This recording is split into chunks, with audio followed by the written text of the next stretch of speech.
Good morning to all of you. Let's start our first lecture of kinetic theory of gases. हमने अभी heat पूरा खत्म किया है। आज हम लोग केटीजी शुरू कर रहे हैं। इसको शॉर्ट में हम लोग केटीजी भी कहेंगे। ठीक है, ये एक तरीके से आप ऐसा समझो कि हीट और थर्मोडायनेमिक्स के बीच का एक ब्रिज है। इस ब्रिज को अगर हम ठीक से पढ़ लेते हैं तो हमारा थर्मोडायनेमिक्स चैप्टर भी बहुत छोटा हो जाता है। इसीलिए ये चैप्टर टॉपिक जो है हमारा बहुत इंपॉर्टेंट हो जाता है। तो आज हम लोग पढ़ेंगे kinetic theory of gases. What I predict कि इसमें से 90% चीजें जो होंगी इस टॉपिक में से सब आपकी पहले से पढ़ी होंगी, इसीलिए it won't be a big issue. ठीक है, तो let's start our class. Today's date is 2nd of Feb।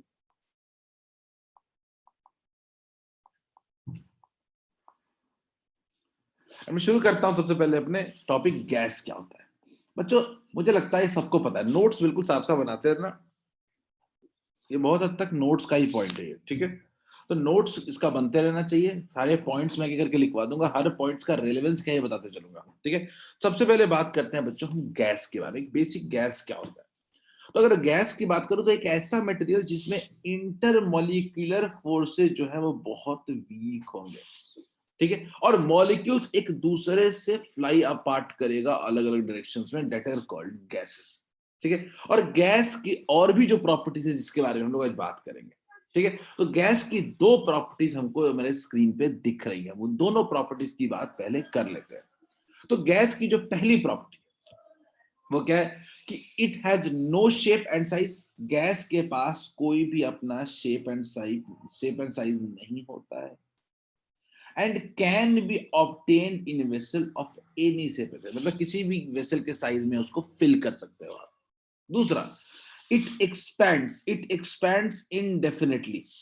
ठीक है, इसका जो एक्सपेंशन होता है वो इनडेफिनेटली होता है, या आप ऐसा कह सकते हो कि इनफाइनाइटली होता है इसका। ठीक है, and uniformly to fill the available space, यानी अगर आप अवेलेबल स्पेस को बढ़ाते चलोगे तो गैस का वॉल्यूम भी बढ़ता जाएगा। फॉर एग्जांपल अगर ये रूम है, इस रूम में कुछ गैस है, अगर इसको हॉल में भी डाल देंगे तो इसका वॉल्यूम हॉल का वॉल्यूम हो जाएगा। तो volume completely depends upon volume of container. नहीं, अगर मैं सिंपल सी बात करूं, यहां पे ऐड करूं, तो वॉल्यूम ऑफ गैस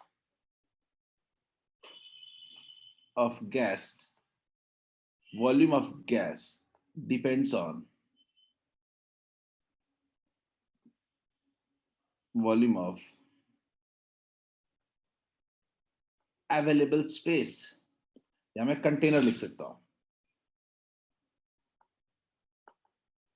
ठीक है बच्चों, तो बच्चों मैं चाहता हूं पहले आप इतना लिखें, सब लोग साफ साफ इतना लिखो, लिखते चलो साथ साथ। आज हमें लिखने का काफी काम करना है, तो पेस इस पे मेंटेन होगा हमारा आज। तो आप साथ साथ इसको लिखते चलो। आपको समझना है, मैं बिल्कुल ऑर्डर में जाऊंगा, जितने फिजिक्स में रिक्वायरमेंट है वो सारी चीजें पढ़ेंगे उससे। आस्था ने बोला सर केमिस्ट्री वाला ही। आस्था 90% तो केमिस्ट्री वाला है, 10% एडिशनल होगा जिस पे ध्यान रखना है।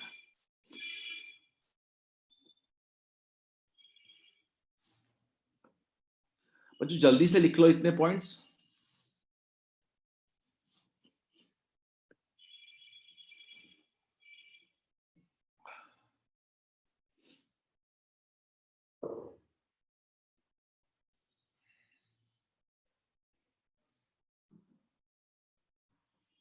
आदर्श ने पूछा था sir Newton's law of cooling last topic था। बिल्कुल आदर्श, खत्म हो गया टॉपिक।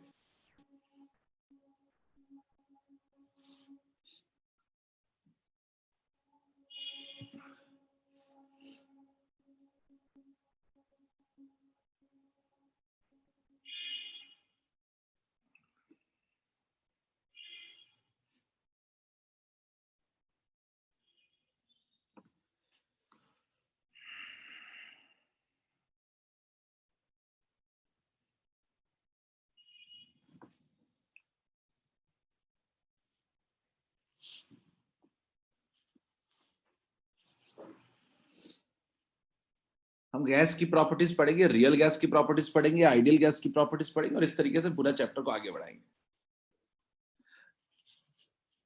श्रेयांश ने बोला कि सर यूनिफॉर्मली कैसे बोल सकते हैं। ठीक है, देखो it expands indefinitely uniformly to fill the values. बड़ी सिंपल सी बात है। अगर एक इसको मैथमेटिकली देखना चाहते हो श्रेयांश, तो क्या ये नहीं पढ़े हो क्या कि V is directly proportional to temperature. जो वॉल्यूम एक्सपैंड करता है उसका तो लेना देना ही नहीं है वैसे टेम्परेचर का। मैं तो कह रहा हूँ सीधा सीधा आपको, मैं तो सीधा सीधा कह रहा हूँ कि वॉल्यूम जो होता है किसी बॉडी का वो यूनिफॉर्मली एक्सपैंड करता है।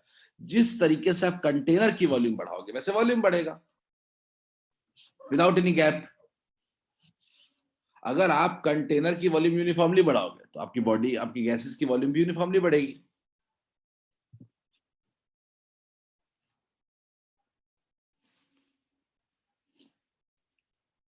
आई होप पहला 2 पॉइंट सबको समझ में आ गया होगा। जल्दी नोट करें।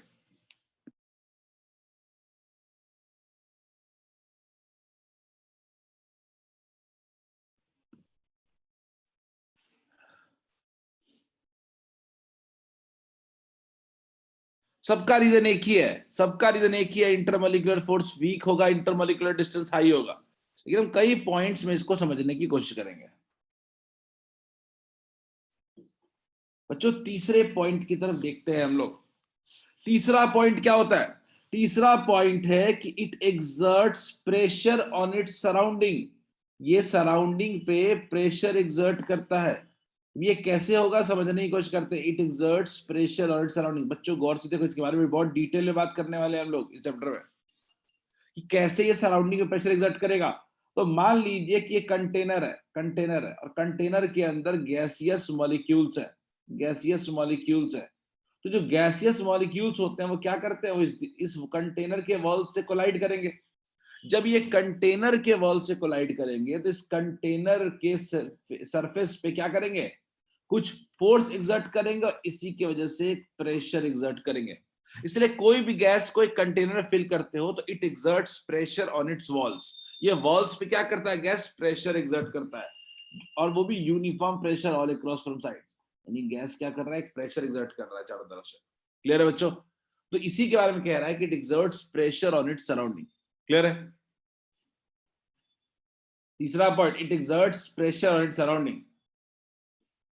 अगला, intermolecular forces in a gas are minimum. कोई बड़ी बात नहीं है, गैस की खासियत ही यही होती है कि उसके अंदर के मॉलिक्यूल्स के बीच का जो इंटरमॉलिक्यूलर फोर्स होता है वो वीकेस्ट होता है। वो क्या होता है, वो एक वीकेस्ट फोर्स होता है और इसीलिए वो एक दूसरे से बिल्कुल फ्लाई अपार्ट करते हैं। आस्था एटमॉस्फेयर प्रेशर का क्या लेना देना यहाँ पे, वो तो बाहर लगेगा ना। मैं कह रहा हूं एक नॉर्मल गैस के बारे में, वो तो एटमॉस्फेयर की वजह से लग ही रहा है बाहर में। एटमॉस्फेयर भी एक तरीके का मान लो, उसी तरह का मान लो एक कंटेनर है, तो एटमॉस्फेयर के अंदर भी गैसेस हैं जो क्या कर रहे हैं, हर जगह प्रेशर एग्जर्ट कर रहे हैं। अगला, gases can be easily compressed. याद रखना बहुत इंपॉर्टेंट प्रॉपर्टी है कि गैसेस को आप आसानी से कंप्रेस कर सकते हो और एक्सपैंड करते हो। बच्चों ये कोई नया पॉइंट नहीं है, सब पहले से आप पढ़े हुए हो। इट्स ऑल अबाउट कि सबको आप एक जगह प्लेस कर रहे हो आप खाली। अभी गैस में गैस प्रेशर एग्जर्ट करता है, आपने पहले से जानते थे। गैस में इंटरमॉलिक्यूलर फोर्स मिनिमम होता है, ये भी आप जानते थे। उसको इजीली कंप्रेस और एक्सपैंड कर सकते हैं, ये भी आप जानते हो। These are known points.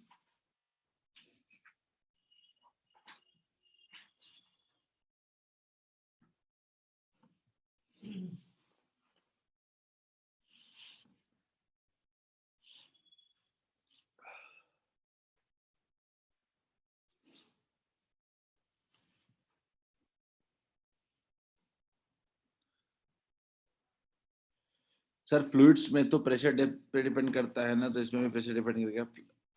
शायद मैं यहाँ पे गैसेस की बात कर रहा हूँ सिर्फ, ओनली फॉर गैसेस। ठीक है, गैसेस में गैसेस की प्रॉपर्टी जब हम बात कर रहे हैं, फ्लूइड्स में वहां पे जब हम बात कर रहे थे लिक्विड के अंदर हम बात कर रहे थे, गौर से देखा होगा तो मैंने क्लियरली डिस्टिंक्टली लिखा था कि फ्लूइड मैकेनिक्स में जब प्रेशर एग्जर्ट की बात कर रहे थे लिक्विड की बात कर रहे थे।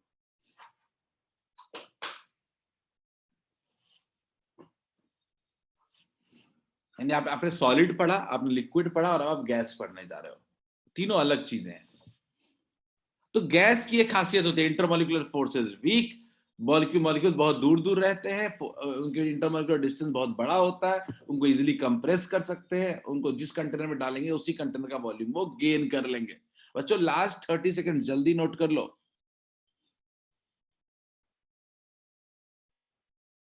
ये टॉपिक एंड तक जब जाएगा तो आपको सब रिवीजन हो जाएगा।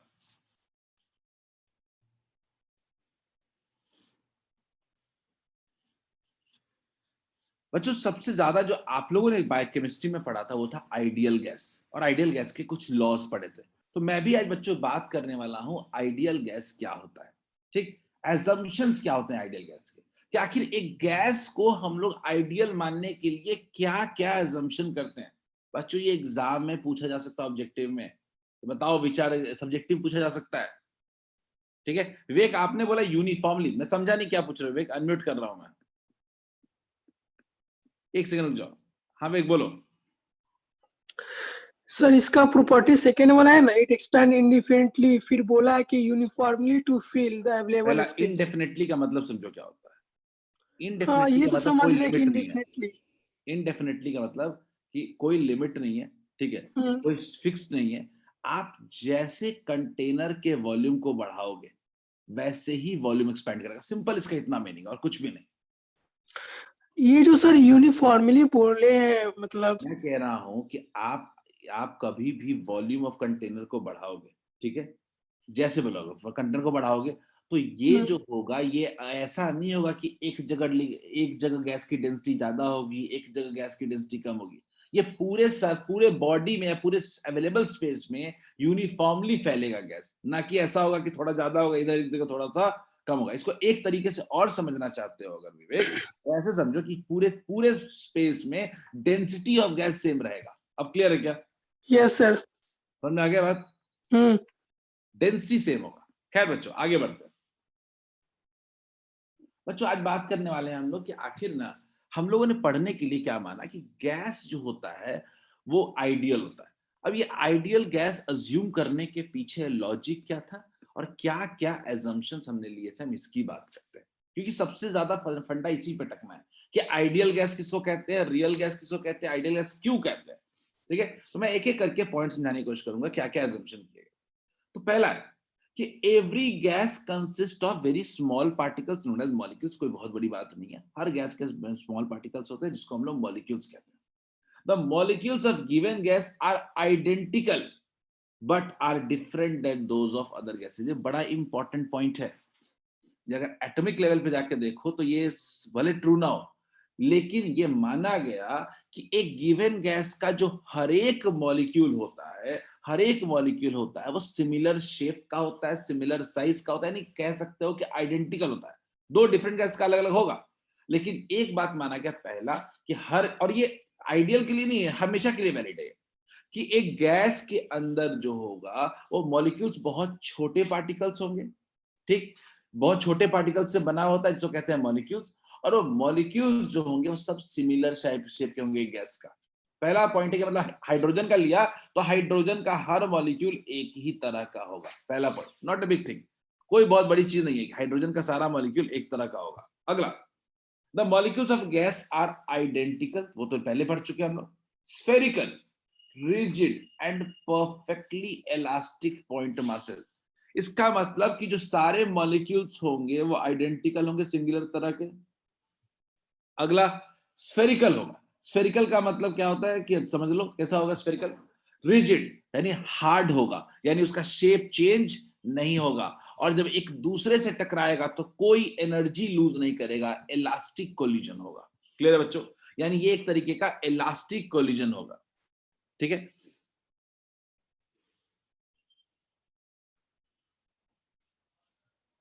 ठीक है, राहुल फिल कर सकते हैं, राहुल फिल कर सकते हैं depending on temperature. Ideal gas law जब पढ़ते हो तो वॉल्यूम और वॉल्यूम और नंबर ऑफ मोल्स का फिलिंग हो सकता है, लेकिन वो टेम्परेचर कौन सा इस पर डिपेंड करता है। रूम टेम्परेचर पे शायद नहीं कर सकते, लेकिन टेम्परेचर कम करके तो कर ही सकते हैं। राहुल मैं आपका सवाल मैं समझ गया, आपका सवाल सिर्फ इतना है कि सर कम ज्यादा वाले में कम क्यों नहीं कर सकते, टेम्परेचर भी एक फैक्टर है उसमें, ठीक है। खैर बच्चों हम लोग अपने टॉपिक पे रहते हैं।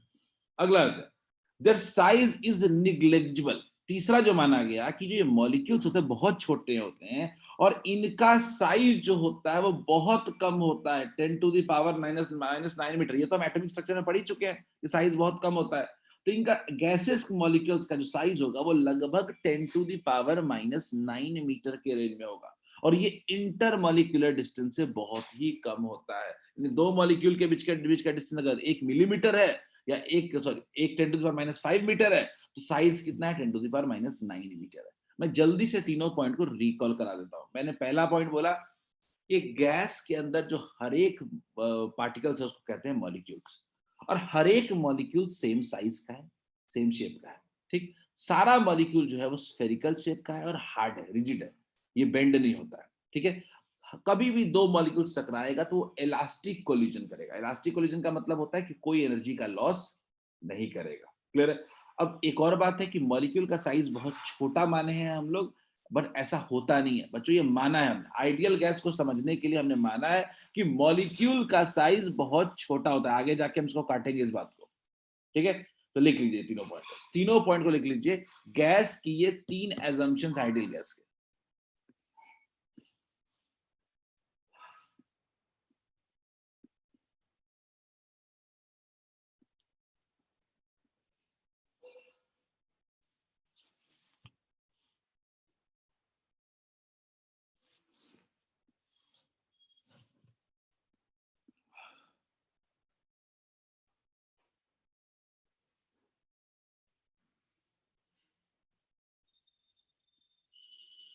जल्दी लिख लो इसको, हम लोग पॉइंट बाय पॉइंट लिखते चलेंगे,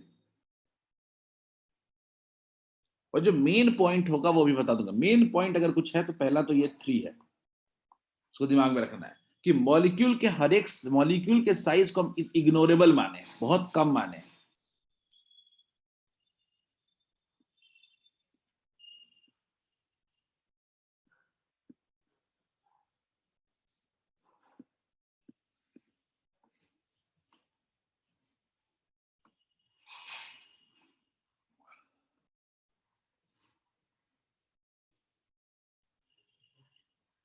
लिख लिया?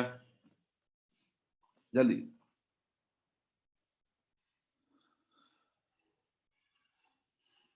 मैं देखो, अगर गौर से देखोगे ना तो ये पॉइंट आपको थोड़ा रेपिटेटिव भी लगेगा, क्योंकि एक ही पॉइंट बार बार रिपीट हो रहा है, बट स्टिल मैं चाहता हूं कि एक अगला पॉइंट पिछले पॉइंट को आगे बढ़ाए। 2-3 पॉइंट अपने को एक्स्ट्रा लिखना पड़ेगा as compare to normal books में जो होता है, बट स्टिल कोई दिक्कत नहीं।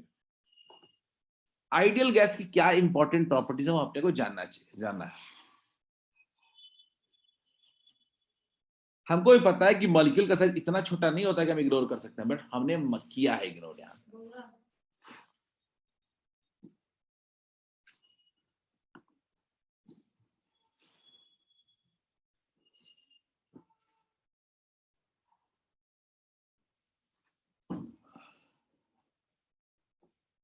चलिए, आई होप आपने लिख लिया होगा बच्चों। मैं चौथे पॉइंट की तरफ बढ़ता हूं, ठीक है। Fourth point, volume of molecule is negligible, ये तो पहले लिख चुके हैं। In comparison to volume of gas, यानी अगर ये जो पूरा कंटेनर है और कंटेनर के अंदर कई सारे मॉलिक्यूल्स हैं, इन मॉलिक्यूल्स का जो वॉल्यूम होता है ये पूरे कंटेनर के वॉल्यूम से बहुत कम होता है, और ऑलमोस्ट कितना होता है? 0.014%। ये बहुत कम है। ये फैक्ट बात है। देखो, ये फैक्ट है कि वॉल्यूम जो होता है वो 0.014% के आसपास होता है, इसमें कोई शक नहीं है। इसके आइडियल गैस रियल गैस की बात नहीं है, लेकिन इसको इग्नोर कर दें ये आइडियल गैस की बात है। क्लियर है? तो याद रखिए कि आइडियल गैस में हमने माना है कि volume of molecules is negligible in comparison to gases, volume gas. ये आपका एजम्पशन है, लेकिन लास्ट का जो लाइन है वो फैक्ट है। अगर मैं इसकी बात करूं तो ये क्या है? एक फैक्ट है, ठीक है। क्लियर है? यानी ये फैक्ट है कि वो 0.014%, मतलब मैं ये कह दूं कि मेरे पास दिमाग 10% है, तो ये एक फैक्ट होगा। लेकिन मैं कहूं कि ये दिमाग ना के बराबर है, तो ये मेरा एजम्पशन होगा। तो मैं कह रहा हूं कि वॉल्यूम जो है वो 0.014% है, ये फैक्ट है। लेकिन आइडियल गैस को मानने के लिए हमने क्या कहा कि ऑलमोस्ट वॉल्यूम नेग्लिजिबल है, जो कि गलत है, जो कि एजम्पशन किया, जिसको बाद में हम गलत साबित करेंगे। क्लियर है बच्चों? तो ये आपका हो गया चौथा पॉइंट। यानी पूरा अभी तक जो तीनों पॉइंट आपने देखा होगा, तो ये तीनों पॉइंट वॉल्यूम की ही बात कर रहा है। वॉल्यूम कम है, वॉल्यूम ज्यादा है ना।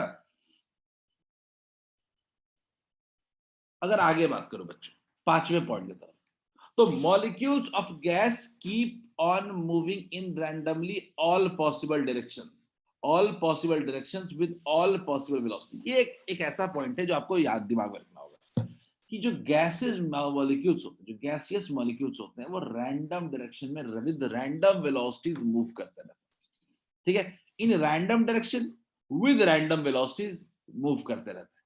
कोई फिक्स डायरेक्शन नहीं होता, कोई फिक्स मोशन नहीं होता, कोई फिक्स मोशन नहीं होता है, कोलाइड करेंगे एक दूसरे से, डायरेक्शन चेंज करते हैं अपना रहेंगे। तो मॉलिक्यूल जो होते हैं रैंडमली पूरे क्या होते हैं, एयर स्पेस में मूव करते रहते हैं। Is it clear?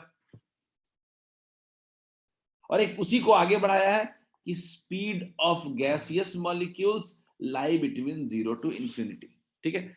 ये मतलब एक सिंपल सी बात समझो, एक रेंज ऑफ वेलोसिटी होती है। ये कोई ये कहने का मतलब नहीं है कि वेलोसिटी इंफिनिटी होता है, एक रेंज ऑफ वेलोसिटी होती है गैस मॉलिक्यूल्स की, कम भी होता है और ज्यादा भी होता है। ये आपका वॉल्यूम के बाद 2 पॉइंट जो है मेरा वेलोसिटी को डेडिकेटेड है कि वेलोसिटी रैंडम होता है। अगर मैं एक सिंपल सी बात समझू, इससे कंक्लूजन समझू, तो वेलोसिटी जो होता है दोनों पॉइंट से, वेलोसिटी जो होता है वो रैंडम होता है, वेलोसिटी जो होता है वो रैंडम होता है। क्लियर? खत्म, इतना ही। और इसीलिए इसको हम बाद में एवरेज आउट करने के लिए आरएमएस, एवरेज स्पीड वगैरह हम लोग निकालते हैं, ठीक। राहुल हैंड्रेस किया, राहुल अनम्यूट कर रहा हूं, बोलो Rahul. Sir second number point में सर पॉइंट मास क्या लिखा है सर? सर ऊपर कीजिए तो सर, सेकंड नंबर पॉइंट, ठीक है, सेकंड नंबर, सेकंड। हाँ ठीक है। Yes sir. पॉइंट में देखो, पॉइंट मास ऐसा कहते हैं, ऐसा मास जिसका शेप एंड साइज बहुत बड़ा नहीं हो, ठीक है, और मास भी ऑलमोस्ट इग्नोरेबल मास। क्लियर है? इसको एक बाद में 12th में जाओगे तो एक पॉइंट चार्ज पढ़ोगे, नहीं ऐसा चार्ज जिसकी वजह से बाहर में कोई इफेक्ट क्रिएट नहीं होता नहीं सर, हो रहा है, ठीक। ठीक है? उस तरह से मास भी है कि उसकी वजह से बाहर में कोई इफेक्ट क्रिएट नहीं हो रहा है, इतना कम यस मास, सर, यस सर। ठीक है। चलो लिखे इसको, ये तीनों पॉइंट, फिर हम लोग धीरे धीरे आगे बढ़ेंगे।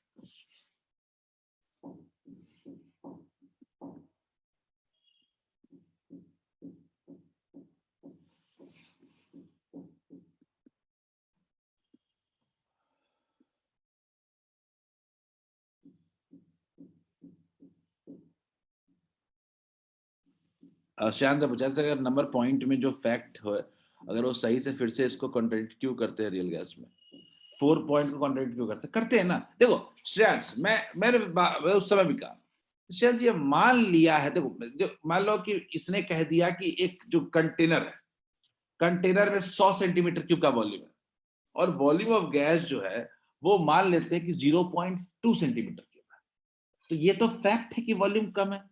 तो हम अपने अपने एजम्पशंस को मानने के हमने क्या मान लिया कि वो वॉल्यूम 0.2 सेंटीमीटर क्यूब है ही नहीं, ये रियल गैस, ये आइडियल गैस की बात है, लेकिन रियलिटी में तो है ना।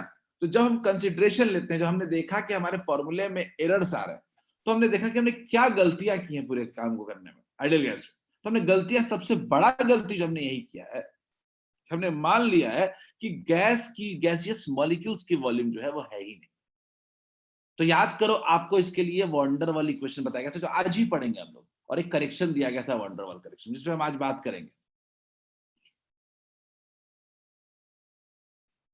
कुछ नहीं असर पड़ेगा श्रेयांश, इसीलिए तो आइडियल गैस लॉ दिया था। बट अगर वैल्यू में देखें, परसेंटेज वाइज देखें, तो वो हमारे आंसर्स में डिफर कर रहा था, इसीलिए हमें रियल गैस का एजम्पशन लेना पड़ा, करेक्शन लेना पड़ा।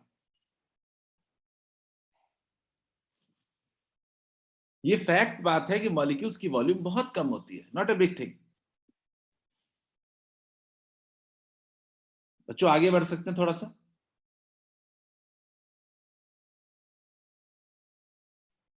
हमने वेलोसिटी की बात कर लिया, थोड़ा कोलिजन की बात कर लेते हैं। The gaseous molecules keep on colliding among themselves as well as with the walls of containing vessels. These collisions are perfectly elastic. बड़ी बेसिक सी बात है ये, कि जो मॉलिक्यूल्स है वो एक दूसरे से कोलाइड करते रहेंगे, रैंडम डायरेक्शन में मूव कर रहे हैं, और वो वेसल से भी अपना कोलिजन करते रहेंगे। हर कोलिजन परफेक्टली इलास्टिक होगा, यानी किसी भी कोलिजन में कोई एनर्जी का लॉस नहीं होगा। क्लियर है? तो हमने माना है कि हर कोलिजन इलास्टिक कोलिजन है। इलास्टिक का मतलब होता है no energy loss and no shape change. Clear है? तो गैसियस मॉलिक्यूल्स एक दूसरे से कोलाइड करते रहेंगे, और बड़ी बेसिक सी बात है, गैसियस मॉलिक्यूल्स रैंडम डायरेक्शन में मूव कर रहे हैं, तो एक दूसरे से ऑब्वियसली कोलाइड करेंगे, और ये आप तो पहले ही पढ़े हो ये चीज। और ऐसा समझो तो 3 पॉइंट को इलैबोरेट करके 9 पॉइंट्स में बना दिया गया इसको।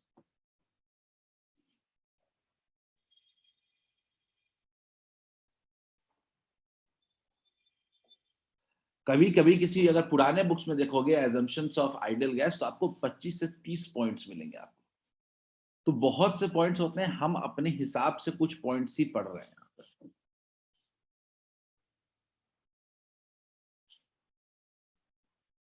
7th पॉइंट तक बच्चों हो चुका है हमारा।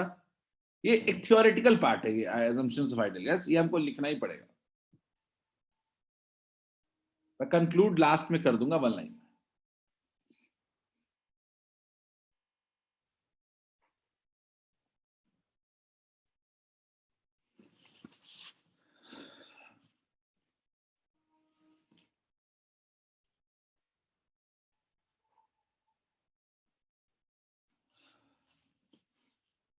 कोलिजन पे ही हम बात करने वाले हैं इसमें अभी, कि time spent in a collision between two molecules is negligible as compared between two successive collision. ऐसा समझो कि दो मॉलिक्यूल्स कोलाइड कर रहा है, तो इनके कोलिजन के बीच में जो टाइम लग रहा है वो अगले कोलिजन से जो टाइम लगने वाला है उसके कंपैरिजन में काफी कम होता है। यानी time taken to collide is very very less than time between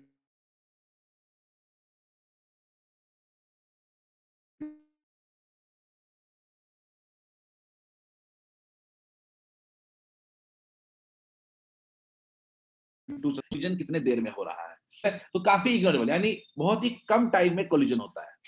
ठीक है, ये एक और पॉइंट हो गया। और number of collisions per unit volume in a gas remains constant. और एक गैस, और ये आइडियल बात है, नहीं है, रियल बात है ये। ठीक है, कि number of collisions per unit volume जो रहता है गैस में, वो हमेशा कांस्टेंट रहता है।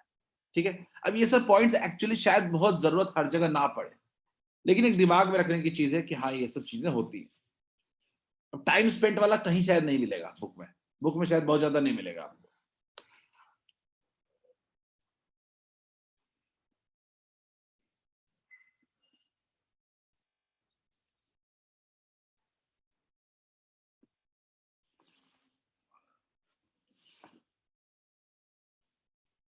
ये सब पॉइंट से हमें हमारे जो फाइनल जो रियल और आइडियल का फर्क है ज्यादा पता नहीं चलेगा। एक जो सबसे इंपॉर्टेंट पॉइंट था वॉल्यूम इग्नोर करने वाला, वो एक प्रॉब्लम वाला पॉइंट था, जहां पे हमने बहुत बड़ा assumption लिया था।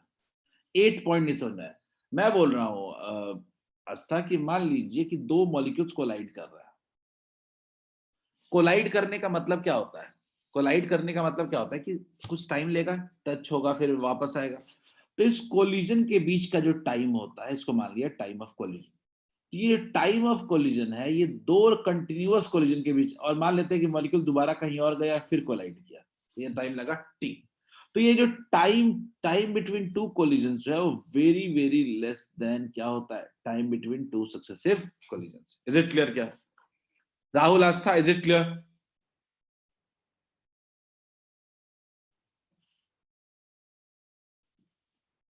ग्रेट।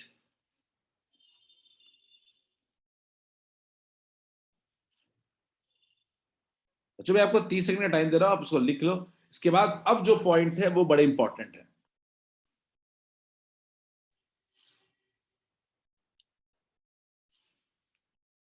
और ऐसा नहीं है, जितने पॉइंट्स हम देख रहे हो सबका डेरिवेशन भी इस टॉपिक में करेंगे हम लोग, खासकर प्रेशर वाला।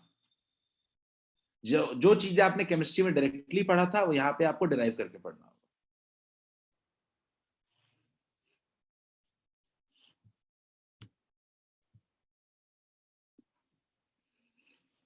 उसके बाद हम लोग आइडियल गैस लॉ पढ़ेंगे, Boyle's law, Charles law, Avogadro law वगैरह से पढ़ेंगे हम लोग।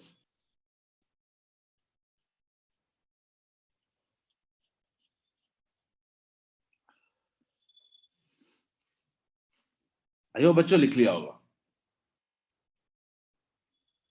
बच्चों अगला पॉइंट, नो अट्रैक्टिव फोर्स और repulsive force acts between gases molecules.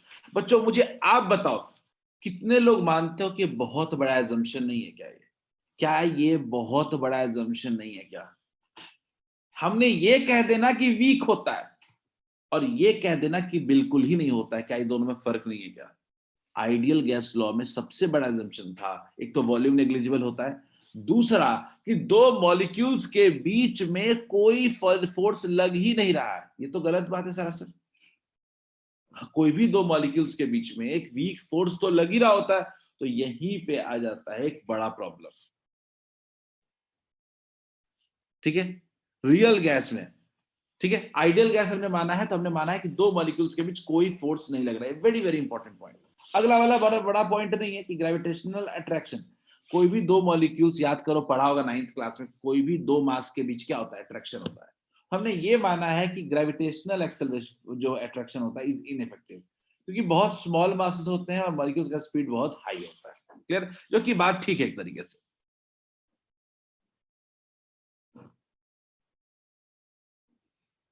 Madhurendra, मैंने जो इलास्टिक वाला बताया था वो कोलिजन के वक्त का बताया था। कोई दो रैंडम मॉलिक्यूल जो दूर दूर रखे हुए हैं मधुरेंद्र, उनके बीच फोर्स लगेगा कि नहीं लगेगा, इसकी बात हो रही है यहाँ पे। तो इसने कहा कि उन दो मॉलिक्यूल्स की, उसको कहते हैं इंटरमॉलिक्यूलर फोर्स। समझो बात को मधुरेंद्र, इंटरमॉलिक्यूलर फोर्स जो सॉलिड में सबसे ज्यादा होता है, लिक्विड में कम होता है और गैस में सबसे कम होता है। सबसे कम होने का मतलब ये थोड़े है कि होता ही नहीं है। जो रियल आइडियल गैस हमने माना है कि दो मॉलिक्यूल्स के बीच कोई इंटरमॉलिक्यूलर फोर्स होता ही नहीं है। क्लियर है क्या?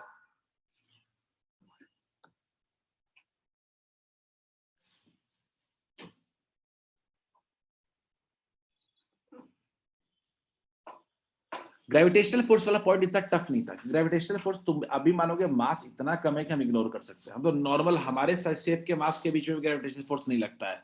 एक दो मास के बीच में, मतलब मैं और मेरा लैपटॉप बैठा है, दोनों के बीच ग्रेविटेशनल फोर्स नहीं लगता क्योंकि मास बहुत कम है। तो यहाँ तो पक्का ही नहीं लगेगा क्योंकि मास बहुत ही कम है।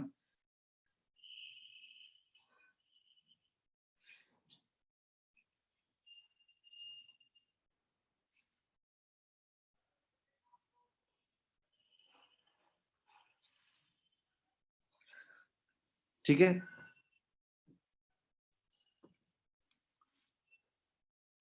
जस्ट ओके, जल्दी लिख लो, जल्दी लिख लो 11th पॉइंट तक, फिर मैं टाइम देता हूँ। अगला पॉइंट बात करना है।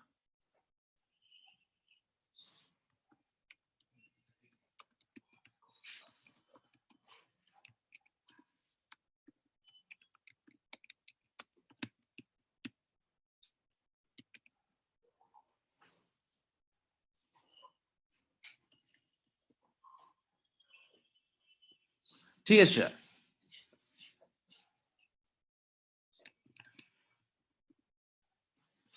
श्रेया मैं 11th पॉइंट रिपीट करता हूँ। श्रेया, मैंने 11th पॉइंट में बोला कि दो मॉलिक्यूल्स है, कोई भी दो मास है, उन दोनों के बीच ग्रेविटेशनल फोर्स लगता है।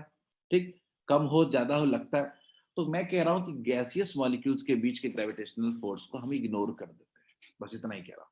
ये बहुत कम होता है, मास बहुत कम होता है तो ग्रेविटेशनल फोर्स भी बहुत कम होता है। ठीक है, 13 पॉइंट 13 पॉइंट तो आप ज्यादा, 13 पॉइंट के पहले 12 पॉइंट देख लेते हैं एक बार। ठीक है, देखो 12 पॉइंट बहुत बड़ी बात नहीं कहता। 12 पॉइंट वही कहता है कि मान लीजिए ये कंटेनर है और कंटेनर में गैसियस मॉलिक्यूल्स बढ़ गए हैं, तो गैसियस मॉलिक्यूल्स कंटिन्यूअसली क्या करेंगे, वॉल्स ऑफ कंटेनर पे कोलाइड करेंगे। ठीक है, जब ये वॉल्स ऑफ कोलिजन, जब वॉल्स पे कंटेनर पे कोलाइड करेंगे तो वो क्या करेगा, एक मोमेंटम का चेंज देगा। इसी की वजह से क्या करेगा, उस पर फोर्स लगेगा। फोर्स की वजह से क्या लगेगा, प्रेशर लगेगा। तो याद रखिएगा कि गैसियस मॉलिक्यूल जो होता है वो कभी भी वॉल्स पे आएंगे तो वॉल्स पे क्या करते हैं, कंटिन्यूअस कोलिजन होने की वजह से वॉल्स पे एक प्रेशर अप्लाई करते हैं। और ये तो हमको पूरा का पूरा डेरिवेशन करना है आगे। तो आप 12th पॉइंट को लिख लो, इसको हम प्रॉपर्ली डेराइव करेंगे। Molecules constantly collide with the walls of container, due to which their momentum changes. उनके मोमेंटम में चेंज आता है।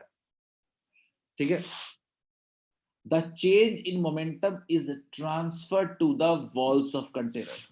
मोमेंटम का जो चेंज होता है वो वॉल्स ऑफ कंटेनर में ट्रांसफर हो जाएगा। Consequently, pressure is exerted in gas molecules on the walls of container. Clear है? ठीक है,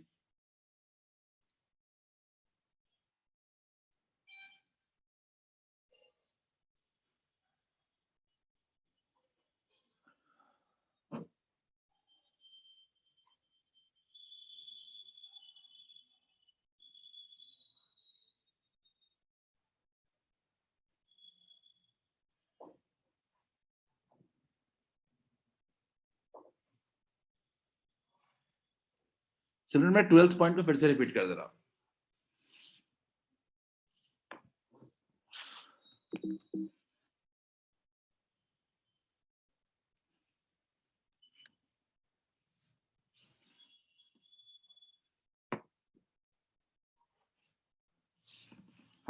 12th पॉइंट। सिमरन देखो, मैंने बोला कि मॉलिक्यूल जो होते हैं वो क्या करते हैं, कंटिन्यूअसली वॉल्स ऑफ कंटेनर से कोलाइड करेंगे। ठीक, वो एक कंटिन्यूअस प्रोसेस है, वॉल्स ऑफ कंटेनर से क्या करेंगे, कोलाइड करते रहेंगे। जब वॉल्स ऑफ कंटेनर से कंटिन्यूअसली कोलाइड करेंगे तो क्या होगा कि मान लो कि जो मॉलिक्यूल है वो ऐसे जा रहा है पहले और रिटर्न होकर के ऐसे आ रहा है, तो इसके मोमेंटम में चेंज हुआ। मोमेंटम में जो चेंज होगा तो क्या होगा, इस पे एक फोर्स लगा होगा तभी होगा चेंज। तो अगर इधर फोर्स लगेगा तो रिटर्न में ऑपोजिट में भी फोर्स लगेगा। बोलिए क्लियर है क्या? तो दोनों तरफ से फोर्स लगेगा। तो इस बॉल पे भी क्या हुआ, मॉलिक्यूल की वजह से एक फोर्स लगा। इस फोर्स लगने की वजह से हर तरफ फोर्स लगेगा तो क्या एग्जर्ट होगा, प्रेशर एग्जर्ट होगा। इज इट क्लियर सिमरन?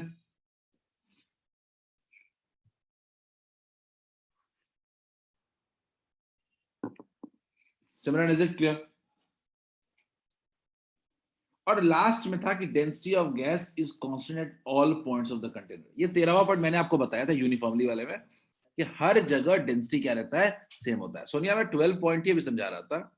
सोनिया मैंने आपको बोला कि एक गैसियस गैस को फिल कर दिया कंटेनर में। तो गैस को कंटेनर में फिल कर दिया, मैं अगर इसको थोड़ा और साफ साफ समझाऊं तो एक गैस को हमने कंटेनर में फिल कर दिया। देखते हैं, गैस को कंटेनर में फिल कर दिया है और मैं और कुछ गैसियस मॉलिक्यूल्स हैं।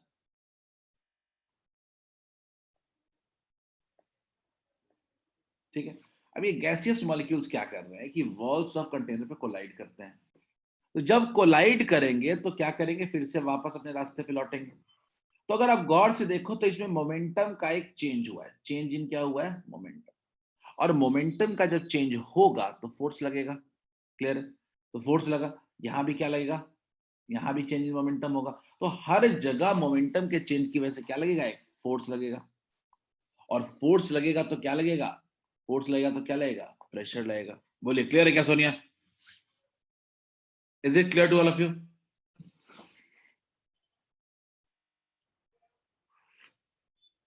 आगे बढ़े।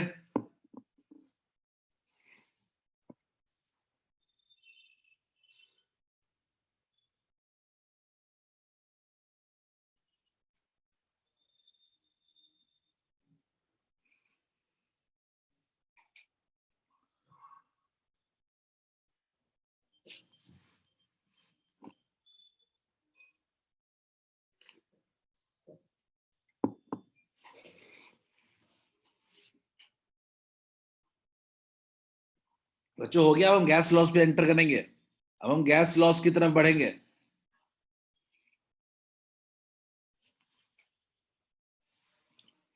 अब हम गैस लॉस की तरफ बढ़ेंगे। क्लियर है? चलो लेट्स सी। बच्चों क्या सबने, ये सबको याद है कुछ बॉयल्स लॉ? बॉयल्स लॉ नाम का कोई चिड़िया पढ़ा देखा था क्या केमिस्ट्री में? कुछ तो याद करो।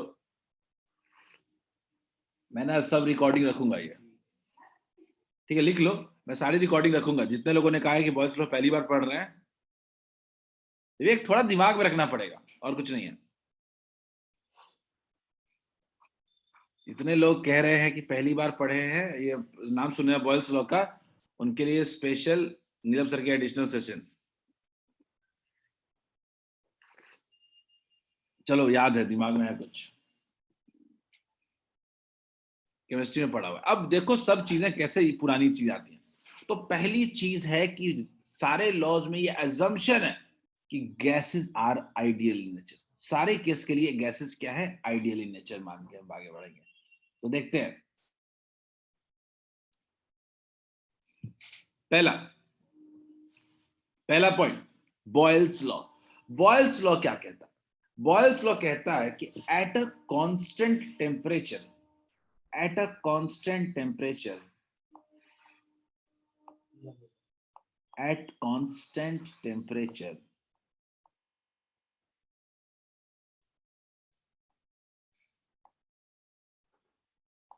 at constant temperature, pressure is inversely proportional to volume. Pressure is inversely proportional to volume. Clear है?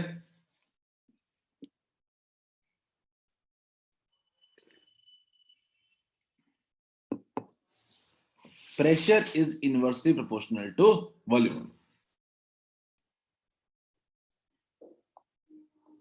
क्लियर है? P is inversely proportional to V, तो क्या हो जाएगा? P इज इक्वल टू क्या हो जाएगा? कुछ K times V।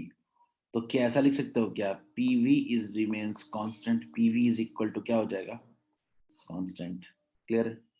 PV is equal to क्या हो जाएगा? कांस्टेंट। मुझे लगता है कि कोई नई चीज मैं नहीं बता रहा हूं आपको। क्लियर है? अब PV इक्वल्स टू कांस्टेंट है, तो अगर मान लो कि ये प्रेशर है और ये क्या है? वॉल्यूम है,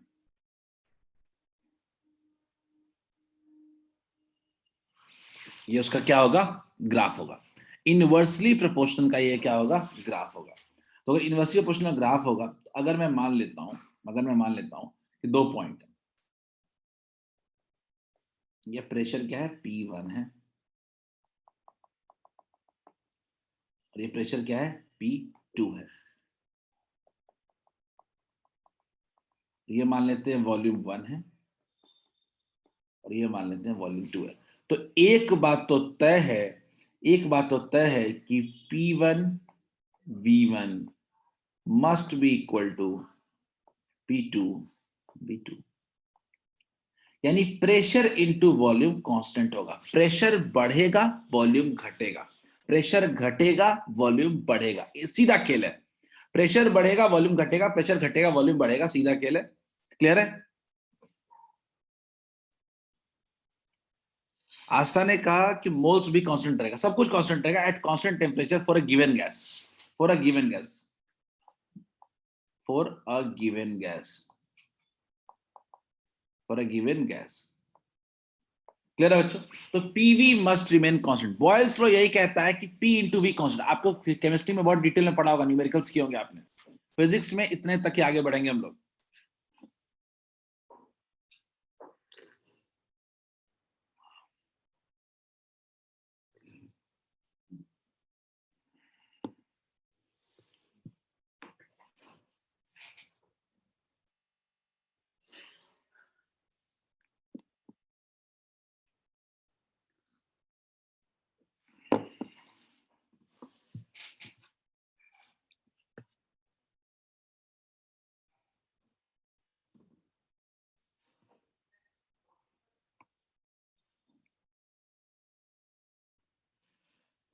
बच्चों जल्दी लिख लो, ये बॉयल्स लॉ आपका कोई नया चीज नहीं बता रहा, आपका पहले से पढ़ा हुआ है।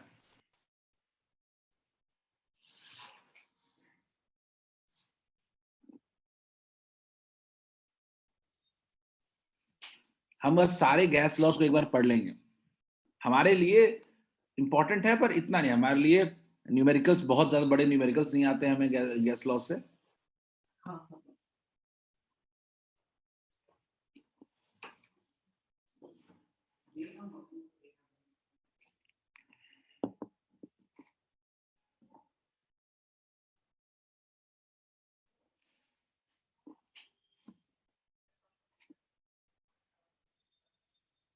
लिख लिया हो बच्चों तो बताना, और किसी को चार्ल्स लॉ का भी नाम सुना है तो बताना क्या होता है।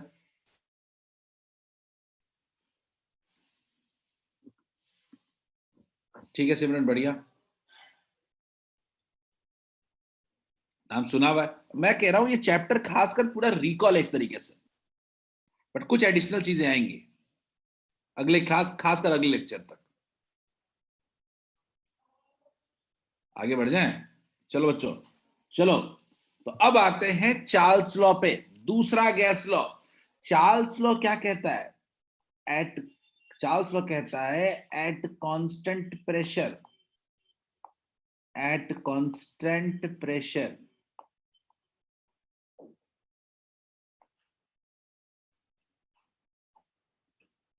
for an ideal, for a given gas,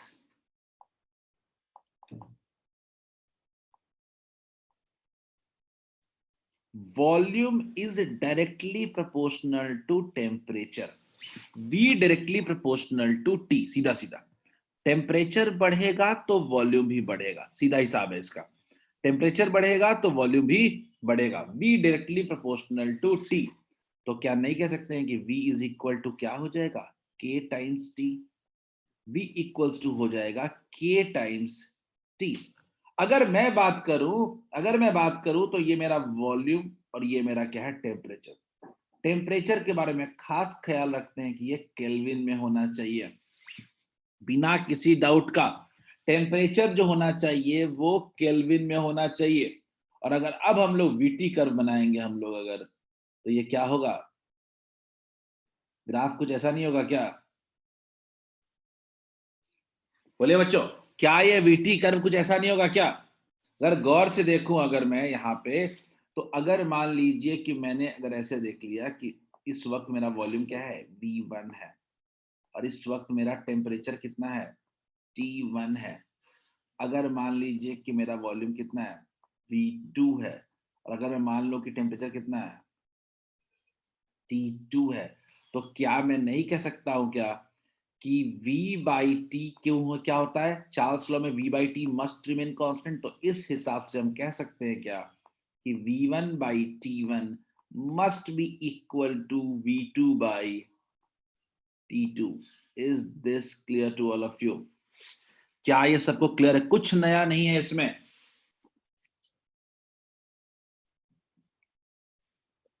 बस पूरा ये पूरा आइडियल गैस लॉ या गैसियस स्टेट रिपीट हो रहा है शॉर्ट में। आपने तो पूरा एक चैप्टर पढ़ा है गैस के बारे में, हम यहाँ पे बस एक काइनेटिक थ्योरी ऑफ गैसेस पढ़ना चाहते हैं। तो एक छोटा सा पार्ट है उस चैप्टर का ये।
हो गया बच्चों? कुछ नया नहीं है ये भी। और एक नीचे एक और नाम दिख रहा है, गेलुजैक्स लॉ। ये नाम सुना है? हाँ, सब लिखा टाइप करके रखा हुआ था, सब टाइप करके रखा हुआ था। बिल्कुल सही है, वेरी गुड। अब एक ही बचा ही है, अब तुम ना चाहते हुए भी याद नहीं है, फिर भी तुम कुछ क्या ही बोल सकते हो। यो बच्चों आपने लिख लिया होगा, लेकिन मैं एक पॉइंट की तरफ लाना चाहता हूं आपको। अगर ग्राफ सेल्सियस डिग्री वाला हो, ये मैंने आपको बताया था थर्मोमेट्रिक प्रॉपर्टी में भी, अगर सेल्सियस वाली बात होती तो क्या होता। अगर मान लीजिए कि ये मेरा वॉल्यूम होता और ये मेरा टेम्परेचर होता, लेकिन डिग्री सेल्सियस में होता, तो ग्राफ कैसे बनाता? ग्राफ बनता कुछ ऐसे,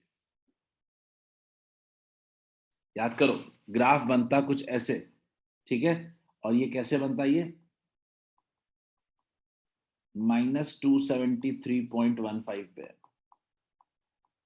क्लियर है? ये ग्राफ कुछ इस तरह का बनता। क्लियर है क्या?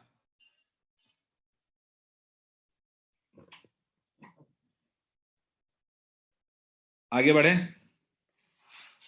आई होप हम आगे बढ़ सकते हैं। बच्चों अगला है गेलुसैक्स लॉ।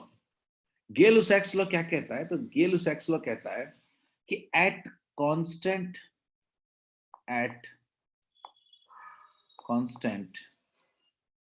क्या volume,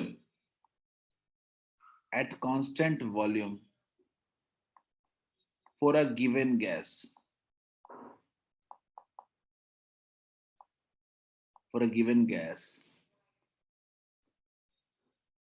pressure is directly proportional to temperature. तो प्रेशर इज इक्वल टू क्या हो जाएगा, K टाइम्स T। तो P बाई T जो हो जाएगा वो क्या हो जाएगा, कांस्टेंट। तो इस हिसाब से देखें तो ये हमेशा P बाई T का रेशियो क्या रहना चाहिए, कांस्टेंट रहना चाहिए। ठीक। अगर इसका ग्राफ बनाने की कोशिश करें तो ग्राफ कैसा बनेगा, ये ग्राफ क्या, प्रेशर और टेम्परेचर। टेम्परेचर क्या होना चाहिए, केल्विन में होना चाहिए। अगर ग्राफ को गौर से देखिए अगर हम लोग, ये प्रेशर P1 है, ये प्रेशर P2 है, टेम्परेचर T1 है, टेम्परेचर T2 है। तो बहुत क्लियर है कि P1 by T1 must be equal to P2 by T2. It's done. Gay-Lussac's law.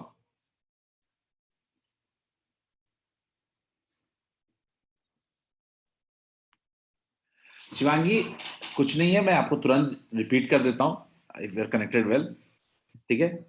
कुछ भी नहीं, मैं आपको बता देता हूं। 3 लॉज मैंने बताए। पहला मैंने बताया है बॉयल्स लॉ। बॉयल्स लॉ में मैंने बताया कि P जो है वो इनवर्सली प्रोपोर्शनल टू V है। प्रेशर बढ़ेगा, वॉल्यूम घटेगा, प्रेशर घटेगा, वॉल्यूम बढ़ेगा।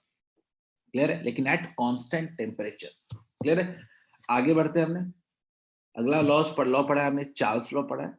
चार्ल्स लॉ कहता है कि प्रेशर कांस्टेंट रहेगा जब, तो वॉल्यूम बढ़ेगा जब टेम्परेचर बढ़ेगा। टेम्परेचर बढ़ेगा तो वॉल्यूम भी क्या होगा, बढ़ेगा। क्लियर है, V by T must remains constant। Clear है। और थर्ड Gay-Lussac's लॉ, ठीक है। सर CH वॉल्यूम 1 में नहीं किए हैं, नहीं है क्या, चैप्टर 1 वॉल्यूम में नहीं है क्या, समझा नहीं मतलब। श्रेयांश ने कहा है कि सर क्या ऐसा कोई कंडीशन हो सकता है जब pressure is directly proportional to volume. ठीक है, बिल्कुल हो सकता है। उसको पॉलीट्रॉपिक प्रोसेस कहते हैं, लोग उसके बारे में डिटेल में बात करेंगे। हमारे फिजिक्स में हम हर तरह का प्रोसेस पढ़ेंगे। क्लियर है। खैर, श्रेयांश ने बोला है कि सर कैसा कोई कंडीशन हो सकता है, ठीक है, हो गया। SC वर्मा में चैप्टर 1 वॉल्यूम में नहीं है क्या, नहीं वो मिल जाएगा, मैं मतलब दे दूंगा, मैं ढूंढ के दे दूंगा आपको, डोंट वरी। ठीक है, चलो। SC वर्मा में मिलना मुश्किल है, वो सेकंड वॉल्यूम में मिलेगा वो आपको। ठीक है, अब आते हैं Gay-Lussac's लॉ। मैंने बताया Gay-Lussac's लॉ क्या कहता है कि pressure is directly proportional to temperature. Temperature को बढ़ाएंगे तो प्रेशर क्या होगा, बढ़ेगा। तो 3 लॉ अभी तक हमने पढ़ लिया। एक चौथे लॉ की तरफ बढ़ रहे हैं, उसका नाम है एवोगैड्रो लॉ। ये एवोगैड्रो लॉ क्या कहता है, कोई बताएगा क्या एवोगैड्रो लॉ?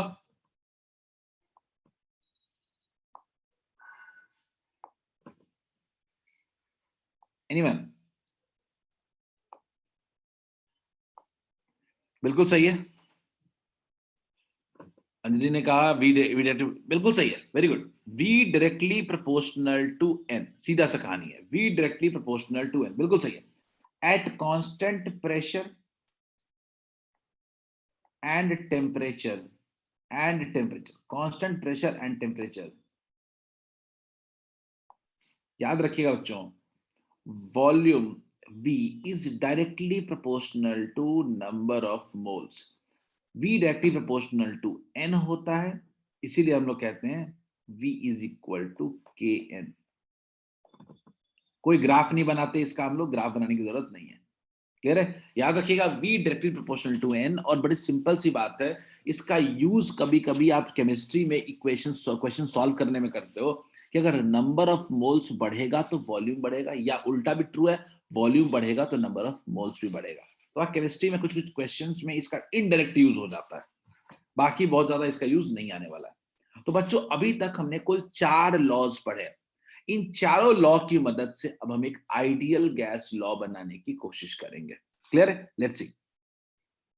ईशा ने बोला नंबर ऑफ मोल चेंज होता है, क्यों नहीं ईशा चेंज होगा? अगर मान लो ईशा कि डायटोमिक है, वो मोनोएटॉमिक एटॉमिक में कन्वर्ट हो गया, तो क्या नंबर ऑफ मोल चेंज नहीं हो जाएगा ईशा?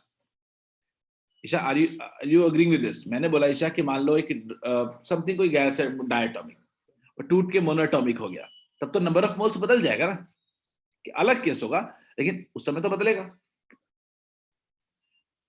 ठीक, चलिए अब लास्ट आते हैं आइडियल। आप सबको पता है मैं क्या करने वाला हूं, ठीक है शिवांगी आप लिख लीजिए, Gay-Lussac तो आप लिख लो जल्दी से। मैं आपको मैं 30 सेकंड का टाइम देता हूं, नोट जो करना चाहते हो कर लो। मैं Gay-Lussac को 30 सेकंड टाइम देता हूं, फिर एवोगैड्रो को टाइम देता हूं, और उसके बाद हम लोग अपने अब पूरे आइडियल गैस लॉ पे जाएंगे हम लोग। क्योंकि हम जिस टॉपिक की तरफ मूव करना चाहते हैं वो बिना इसके पढ़े नहीं बढ़ सकते थे। हम एक फिजिक्स में इसकी जरूरत नहीं है, ठीक है, लेकिन हमको इसको होकर के ही, इससे थ्रू ही हमको जाना पड़ेगा आगे। मेरे लिए बहुत क्लियर है कि हमको प्रेशर निकालना है कि वेसल पे कितना प्रेशर लगेगा।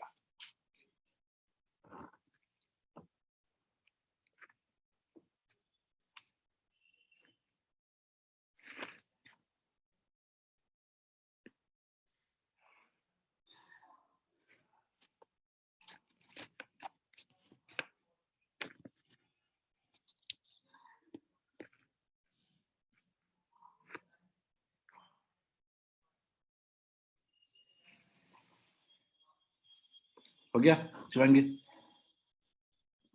नहीं करने की जरूरत है, वी और इनका कोई ग्राफ ड्रॉ करना जरूरी नहीं है विवेक। ड्रॉ तो किसी चीज का ग्राफ कर सकते हैं हम लोग, बट नॉट नेसेसरी। ठीक है, जल्दी से आप गैड्रो लो, 30 सेकंड में लिख लो, उसके बाद हम आगे बढ़ते हैं।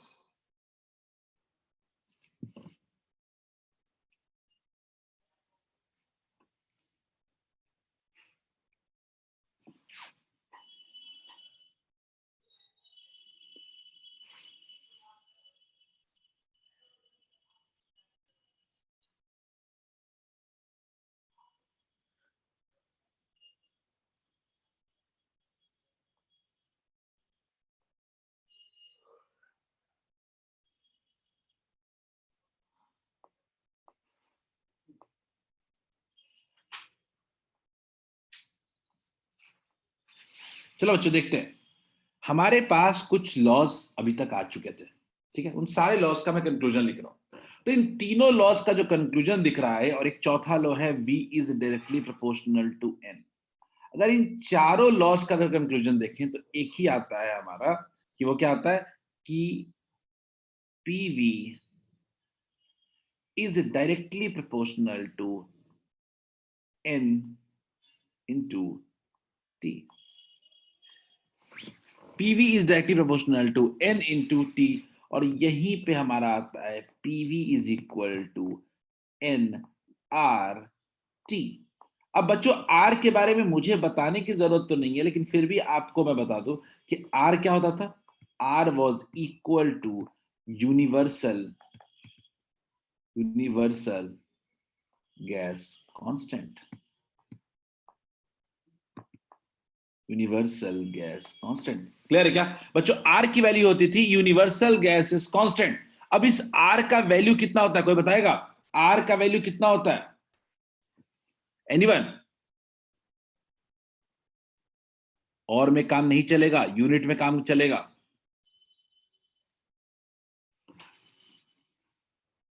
देखो इसके यूनिट पे डिपेंड करता है।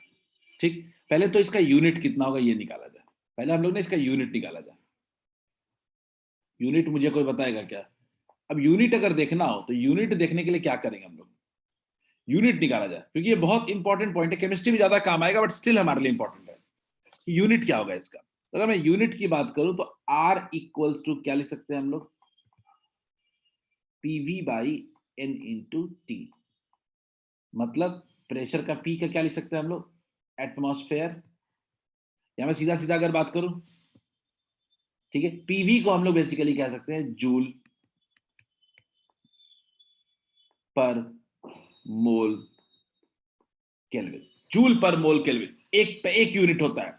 याद रखिएगा R की वैल्यू जूल पर मोल केल्विन में होता है 8.231 जूल पर मोल केल्विन। ये फिजिक्स के लिहाज से बता रहा हूं। 8.31, माय मिस्टेक 8.31 8.231 होता है ना, बट स्टिल 8.31 मेरे दिमाग में 231। ठीक है, पहला हो गया। पहला, अगर इसको कैलोरी में कन्वर्ट कर दोगे अगर इसको, तो ऑलमोस्ट ये 2 कैलोरी पर मोल केल्विन होता है। याद रख लो, बड़ा काम आ जाएगा ये। हम आ जाएंगे अपने अपने काम पे, एटमॉस्फेरिक और लीटर वाले में हम आ जाएंगे। क्लियर है? तो याद रखिएगा बच्चों कि 8.31 है तो कैलोरी में कितना हो जाएगा? 2 कैलोरी पर मोल केल्विन। अब आपके फिजिक्स, अब आप लोग एक और पढ़ते थे लीटर वाला याद है? एटम पर लीटर वाला, वो भी कर लिया जाए थोड़ा सा।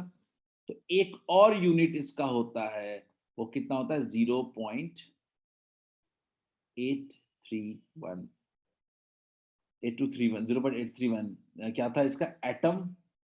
एटम लीटर पर मोल केल्विन। केमिस्ट्री में ज्यादा आप 0.082 सॉरी 0.082 हाँ 0.082 के आसपास। केमिस्ट्री में अगर आपको याद होगा तब ज्यादा यही यूज किया होगा। केमिस्ट्री में ज्यादा आप यही यूज किए होगे। Is it clear? क्या केमिस्ट्री में कौन सा यूज करते थे तुम लोग? जूल और कैलोरी वाला तो यूज नहीं करते होगे, मेरे एनर्जी का आपको जरूरत होता नहीं था। आप जनरली यूज करते थे 0.082 मोल पर केल्विन, है ना? लेकिन फिजिक्स में आपको दोनों याद रखना होगा, जूल और कैलोरी वाला भी याद रखना होगा। कब काम पड़ जाए कोई नहीं जानता, ठीक है? और आपको काम पड़ेगा ही पड़ेगा आपको। Is this clear to all of you? Is this clear? तो ये पीवी इज इक्वल टू क्या हो गया? एनआरटी हो गया। आर को थोड़ा डिफरेंट यूनिट्स मैंने पढ़ लिया। और बच्चों जल्दी से इसको लिख लोगे तो मैं थोड़ा सा इसी में डेंसिटी भी बता दूंगा, जो गैस का आपने पढ़ा था डेंसिटी। हम बस इतना चाहते हैं कि आपने जितने भी गैसियस में पढ़े हैं चीजें वो सब रिपीट हो जाए बस, ठीक है?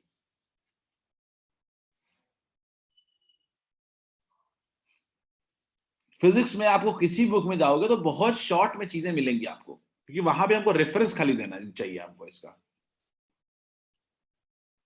मैं 3 क्लास लूंगा इस चैप्टर खत्म करने में, एक क्लास में केमिस्ट्री वाला पार्ट ही लेके जा रहा हूं अभी। बिल्कुल ठीक है आदर्श, बिल्कुल ठीक है। आप केमिस्ट्री पढ़े हुए होगे, मैं रिपीट ही कर रहा हूं, ये तो मैं कह ही रहा हूं।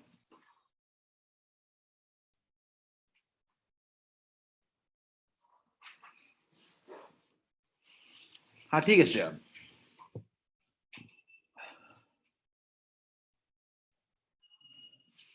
लिख लिया?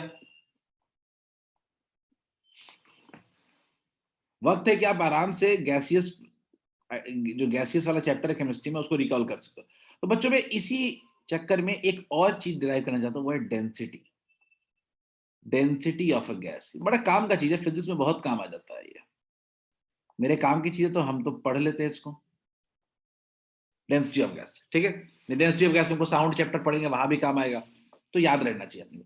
डेंसिटी ऑफ गैस के लिए मैं चाहता हूं कि फॉर्मूला मेरे पास कितना है? PV is equal to N R T. अब मेरे पास n क्या है? मैं अगर बोलूंगा तो n बोलूंगा given mass by molecular mass. Clear है क्या? n नंबर ऑफ मोल्स का मतलब क्या होता है? गिवन मास बाय मॉलिक्यूलर मास। तो अगर मैं अब इसको आगे बढ़ाऊं, मैं क्या लिखूंगा? मैं लिखूंगा यहाँ पे PV is equal to NRT है, तो p into v is equal to given mass by molecular mass into r into t। तो याद रखिए कि डेंसिटी क्या होता है? m बाई वी होता है। अगर मैं बोलूं कि कोई डेंसिटी क्या होता है, रो क्या होता है? रो होता है मास अपॉन वॉल्यूम। तो मैं एक काम करता हूं, p इंटू मोलिकुलर मास लिख देता हूं, और ये गिवन मास बाई वॉल्यूम लिख देता हूं इंटू r इंटू टी। तो यहां से क्लियर हो गया कि p into M equals to rho into r T हो जाएगा। यहीं से अपना फॉर्मूला आता है density of gas equals to pm by R T. Density equals to होता है pm by R T. Clear है क्या बच्चों? जल्दी लिख लो। डेंसिटी ऑफ गैस का फॉर्मूला होता है pm बाई आर टी। दिमाग में रखना, pm by R T, where m is the molecular mass. m याद रखिएगा क्या है? मॉलिक्यूलर मास है। m is the molecular mass of gas. अब यही केमिस्ट्री में सवाल बड़े अच्छे बनते हैं। इसमें आपको मिक्सचर ऑफ गैस, मिक्सचर का मॉलिक्यूलर मास निकालने को दे सकता है, बहुत चीजें निकालने को दे सकती हैं आपको, ठीक है? तो मैं बच्चों आपसे यही कहूंगा कि कभी भी इस तरह का क्वेश्चन है तो मैं केमिस्ट्री का एक एडिशनल पॉइंट आपको दिमाग में डाल देता हूं आपको, कि आप for a mixture of gas, for a mixture of gas, for a mixture of gas, ठीक है? For a mixture of gas, अगर कोई गैस का मिक्सचर दे दिया, एक गैस देता तो मॉलिक्यूलर मास लिखना आसान होता है, लेकिन अगर मिक्सचर ऑफ गैस दे दिया तो याद रखिएगा हम लोग निकालते हैं मॉलिक्यूलर मास ऑफ मिक्सचर। कोई मुझे बताएगा कैसे निकालेंगे? एनीवन? मॉलिक्यूलर डेंसिटी नहीं लिख सकते, कह सकते हैं मतलब मॉलिक्यूलर डेंसिटी, पर शब्द ज्यादा यूज नहीं होता इसलिए नहीं लिख रहा हूं, ठीक है? कोई मुझे बताएगा मॉलिक्यूलर, ये ये मॉलिक्यूलर मास ऑफ मिक्सचर कैसे निकालेंगे? मृगांक ने कहा एवरेज, गलत Mrigank. Anyone can tell me क्या कि कैसे मॉलिक्यूलर मास ऑफ मिक्सचर निकालेंगे? बड़ा इंपॉर्टेंट पॉइंट है, काफी क्वेश्चन फंस जाएंगे अगर ये नहीं आता है तो। अगर ये नहीं आता है तो आप बहुत सारे क्वेश्चन में फंस जाओगे आप। नहीं नहीं राहुल, गलत है। नहीं अंजलि, गलत है। Anyone who can help me out in finding molecular mass of mixture? Chemistry में बहुत क्वेश्चन फंस सकते हैं अगर आपको नहीं आता है तो। बिल्कुल नहीं वांचू, बिल्कुल नहीं, बिल्कुल नहीं अंशु, गलत है। बिल्कुल ही मत, अच्छा गलत है। कैसे? Isha very good, Isha going right way. बच्चों गौर से देखना, अगर मान लो कि कुछ 2-3 तरह के गैसेस दिए मैं आपको, सबका अपना अपना नंबर ऑफ मोल्स होगा, तो मैं ऐसे लिखूंगा molecular mass of mixture N1 into molecular mass of 1 plus N2 into molecular mass of 2 plus N3 into molecular mass of 3 divided by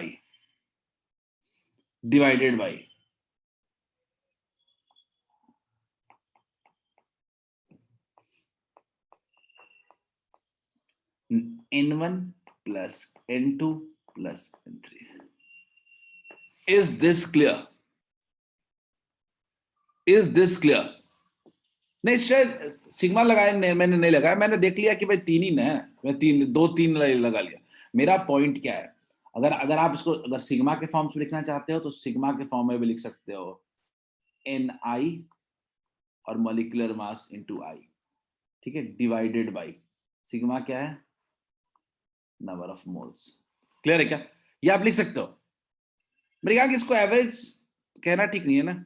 average तो कई लोगों ने एवरेज लिखने के बाद फॉर्मूला लिखा है M1 + M2/2 भी लिखा है, तो एवरेज लिखना बोलना ठीक नहीं है। फॉर्मूला बताते, अगर शायद आप सोच रहे हो ये तो मैं नहीं कह सकता, बट अगर आप बताते तो मैं कहता कि यही है, ठीक है। बट स्टिल खैर याद होगा, क्योंकि आपको याद रखना पड़ेगा कि डिफ्यूजन ऑफ गैस वाले में भी ये मामला फंस सकता था अगर आपको ये मॉलिक्यूलर मास ऑफ मिक्सचर निकालने नहीं आता था, ठीक है। Again part of chemistry, integral part of chemistry, not of physics, बहुत ज्यादा। यू मस्ट नो, कभी कभी हमें भी जरूरत पड़ सकती है, खासकर स्पीड ऑफ साउंड निकालने में, तो हम इसीलिए आपको बता रहे हैं, हम अपने काम की वजह से ही बता रहे हैं आपको। बच्चों लिख लो जल्दी से, फिर हम आगे बढ़ेंगे। कुछ क्वेश्चन आपके स्क्रीन पे क्वेश्चन दिख रहा है, everyone start solving the question. Poll भी लॉन्च कर देना।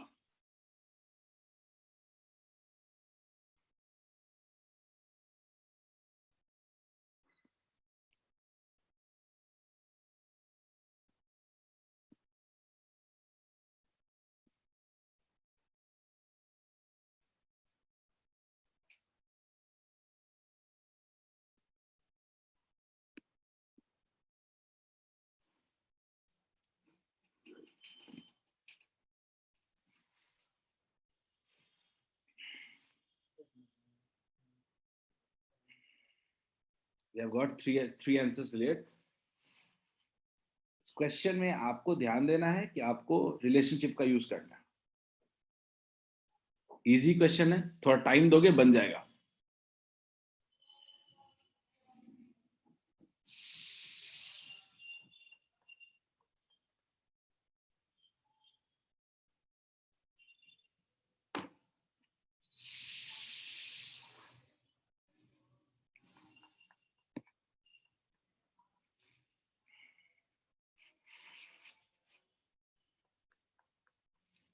अंशु देखते हैं, राहुल ठीक लग रहा है, अंशु ठीक लग रहा है, प्रियांशु ठीक लग रहा है, मंतशा ठीक है। अभी तक 7 रिस्पॉन्स आए हैं, जिसमें 6 का आंसर बिल्कुल सही है। मंतशा ठीक है,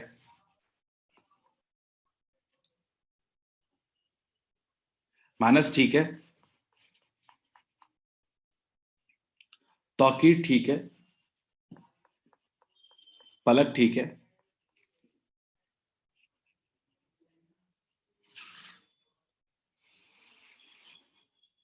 अभी तक 10 लोगों का रिस्पॉन्स सही आ चुका है। अंशु ठीक है, very good. But we will keep this as last question, अगले दिन इसी से कंटिन्यू करेंगे हम लोग।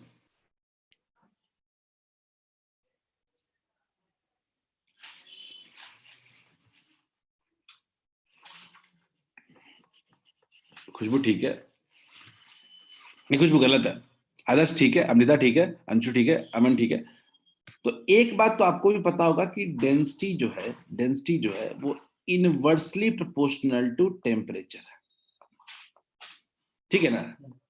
तो डेंसिटी अगर मैं लिख दूं तो मैं ये लिख सकता हूं कि D is equal to K times T हो जाएगा। तो अगर फॉर्मूला लिखूं तो density at 1 by density at 2 must be equal to T2 by T1। ये तो सीधा फंडा है ना, प्रोपोर्शनल और इनवर्सली प्रोपोर्शनल से इतना कंक्लूजन तो हम निकाल ही सकते हैं। अब बड़ा क्लियर है कि मेरे पास मेरा T1 जो है वो 300 केल्विन है, केल्विन से फंस न जाओ, और मेरा दूसरा टेम्परेचर जो है वो 400 केल्विन है। मेरा फर्स्ट डेंसिटी जो है वो कितना है, 24 है। D2 हमको निकालना है, तो 24 by D2 equals to 400 by 300, तो कितना हो जाएगा 6। तो D2 का वैल्यू जो होगा वो कितना होगा 18। D2 का वैल्यू जो होगा वो 18। Is this clear to all of you? क्या ये सबको क्लियर है?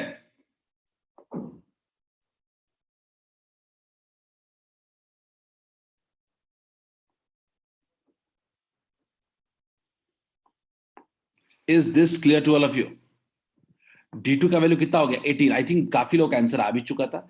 And that would be the end of today's class. आज की क्लास यहीं पे खत्म करेंगे हम लोग। अगले दिन इस पे और बात करेंगे हम लोग, और अगले दिन बहुत इंपॉर्टेंट लेक्चर होगा काइनेटिक थ्योरी ऑफ गैसेस के लिए हमारा, ठीक है। कल हम लोग इसको आगे बढ़ाएंगे,